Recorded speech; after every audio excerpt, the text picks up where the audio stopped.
السلام عليكم ورحمة الله وبركاته.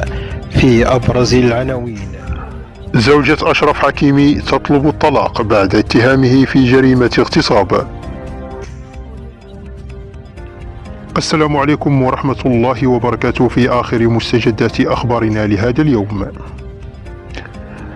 كشفت وسائل إعلام إسبانيا أن هبة عبوك زوجة المغربي أشرف حكيمي بدأت بإجراءات الطلاق عقب اتهامه بالاغتصاب والاعتداء الجنسي من قبل فتاة في باريس.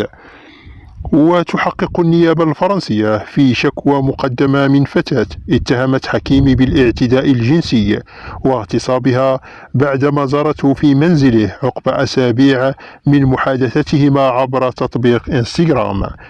وقال موقع السيري ديجيتال الإسباني إن الممثلة الإسبانية وزوجها المغربي كان يفكران بالانفصال منذ فترة، وجاءت قصة الاغتصاب المزعومة لتسرع العملية أكثر، ودليل ذلك صمت عبوك التام بعدما تم اتهام زوجها بالاغتصاب، مقارنة بما فعلته جونا سانز زوجة داني ألفيش الذي يقبع في السجن عقب اتهامه بقضية مماثلة.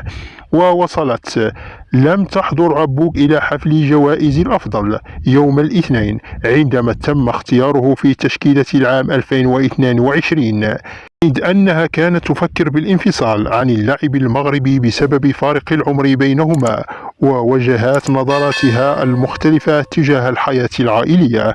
ويلعب حكيمي مع باريس سان جيرمان منذ صيف 2021، كما كان عنصرا هاما في حصول المنتخب المغربي على المركز الرابع في كأس العالم الأخير في إنجاز عربي وإفريقي مسبوق.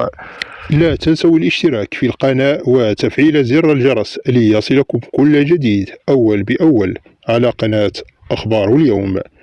ليس أمرا وإنما فضلا. إلى اللقاء.